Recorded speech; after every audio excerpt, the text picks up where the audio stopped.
भागते भागते वो शख्स एक पहाड़ के करीब पहुंचता है। उसने देखा पहाड़ के नीचे एक नूरानी चेहरे वाले बुजुर्ग मौजूद थे जो देखने में बहुत ही ज्यादा कमजोर मालूम देते थे।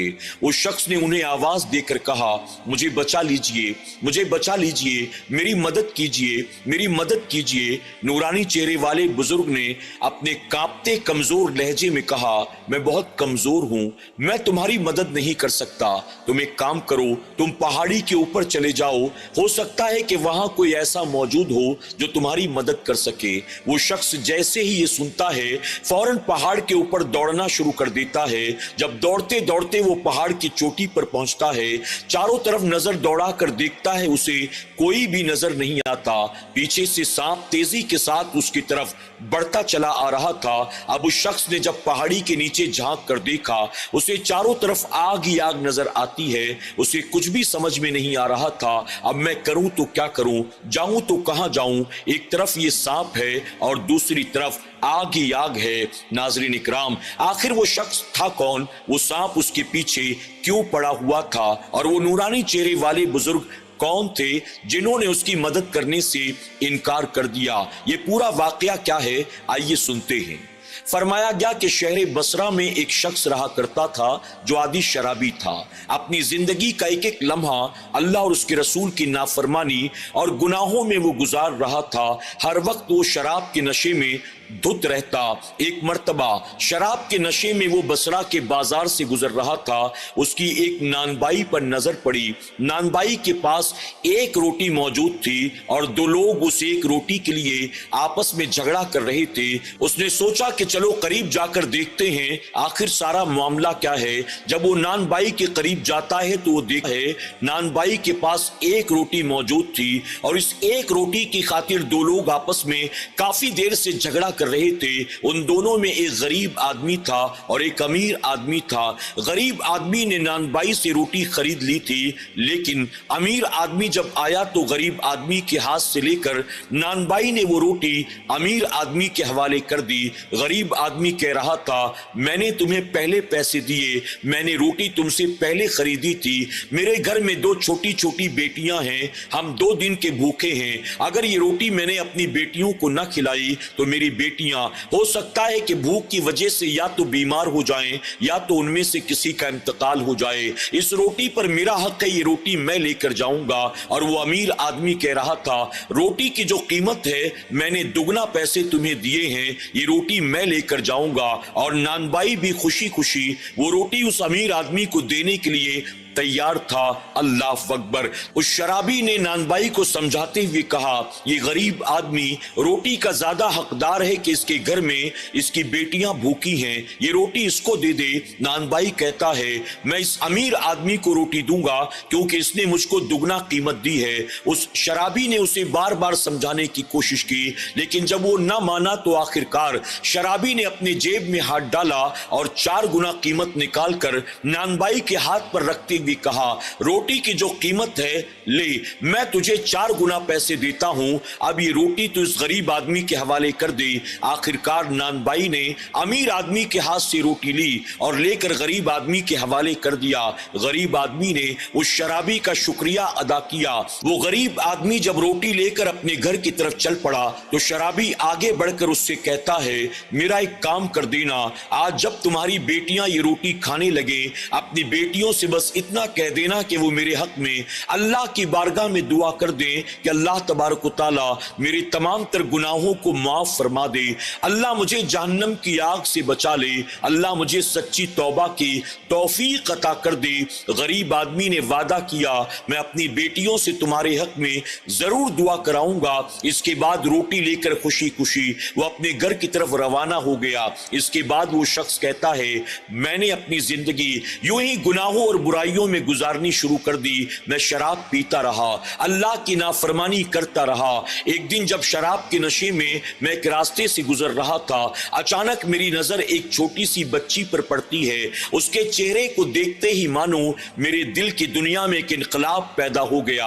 अचानक अल्लाह तबारक व तआला ने मेरे दिल में गुनाहों के लिए नफरत पैदा कर दी और मैंने अपने आप को नेक बनाने का पक्का इरादा कर लिया। मैंने तय कर लिया कि आज के बाद اپنے آپ کو ہر طرح کے گناہوں اور برائیوں سے میں بچانے کی کوشش کروں گا۔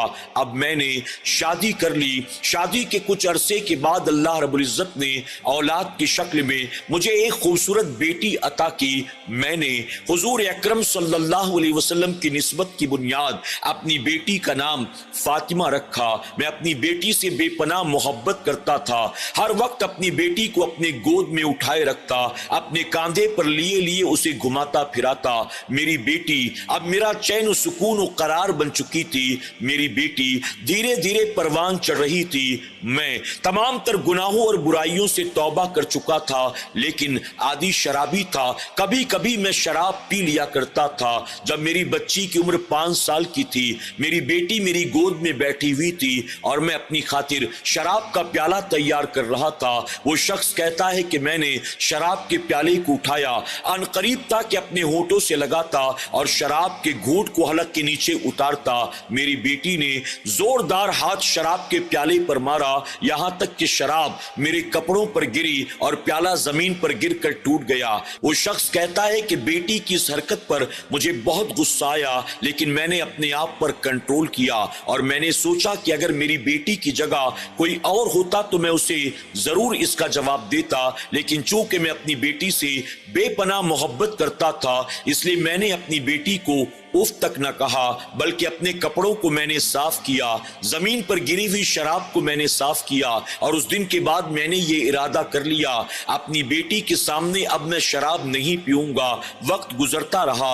وہ کہتا ہے کہ ایک وقت ایسا بھی آیا، میری بیٹی اچانک بہت زیادہ بیمار ہو گئی۔ میں نے اپنی بیٹی کا علاج کرانے کی بہت کوشش کی، اس کے باوجود میری بیٹی زندگی کی بازی ہار گئی، میں اسے بچا نہ سکا، میری بیٹی کا انتقال ہو گیا۔ وہ شخص کہتا ہے کہ بیٹی کے انتقال کے بعد میری دنیا اجڑ سی گئی، میرا چین سکون سب کچھ غارت ہو چکا تھا۔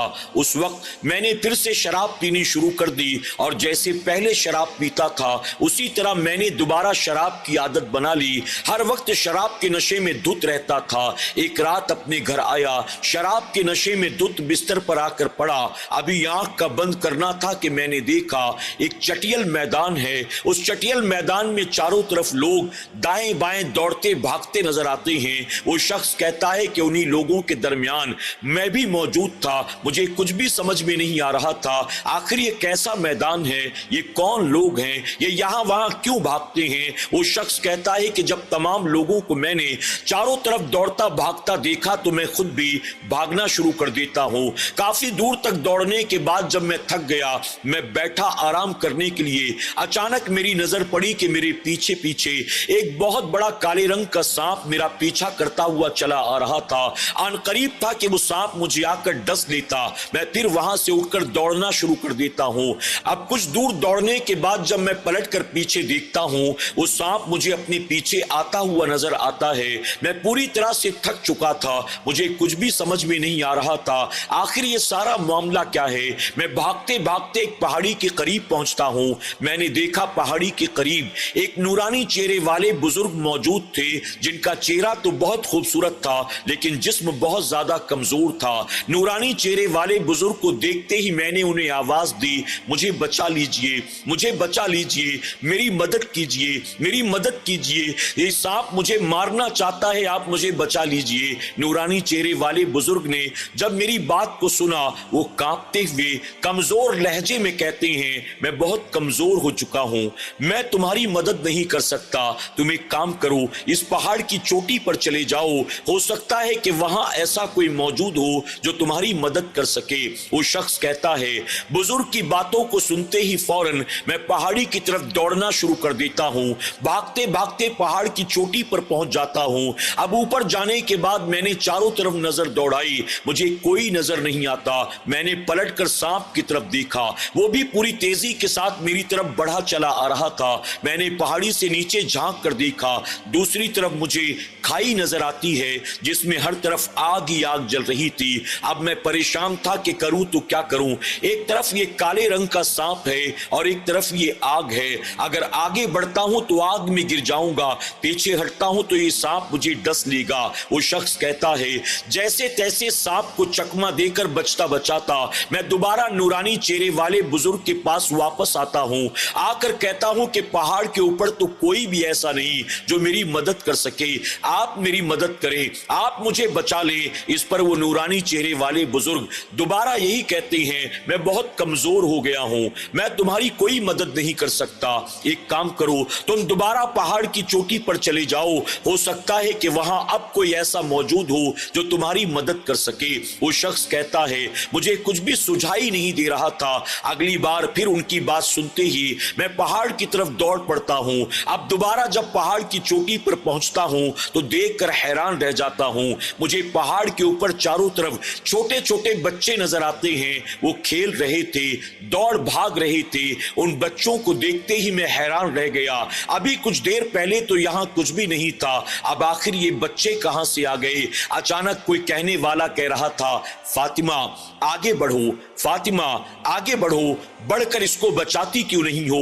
वो शख्स कहता है कि जब मैंने ये आवाज सुनी तो मैं हैरान रह गया, ये पुकारने वाला कौन है, ये फातिमा कौन है, कहीं मेरी बेटी फातिमा तो नहीं है। वो कहता है कि अभी मैं देख ही रहा था, अचानक मेरी बेटी सामने से दौड़ती हुई आती है, आकर मेरी गोद में बैठ जाती है, जैसे दुनिया में मेरी गोद में बैठकर मेरी दाढ़ी से खेला करती थी, इसी तरह मेरी बेटी मेरी गोद में बैठकर मेरी दाढ़ी से खेलने लगती है। मैंने हैरत के साथ अपनी बेटी से कहा, बेटी तुम यहाँ कैसे, ये सारा मामला क्या है, आखिर ये बच्चे कौन हैं। बेटी, वो नूरानी चेहरे वाले बुजुर्ग कौन थे, क्या तुम्हें इसके बारे में कुछ मालूम है। बेटी, मुझे कुछ भी समझ में नहीं आता, आखिर बताओ कि ये सारे मामला क्या है। इस पर वो शख्स कहता है, मेरी बेटी फातिमा मुझसे कहती है, दरअसल ये सारे बच्चे वो हैं जो बचपन ही में दुनिया से फौत हो चुके हैं। अल्लाह तबारक तआला ने इन्हें यहाँ पर रखा है ताकि ये अपने वालिदैन की शफाअत कराएं,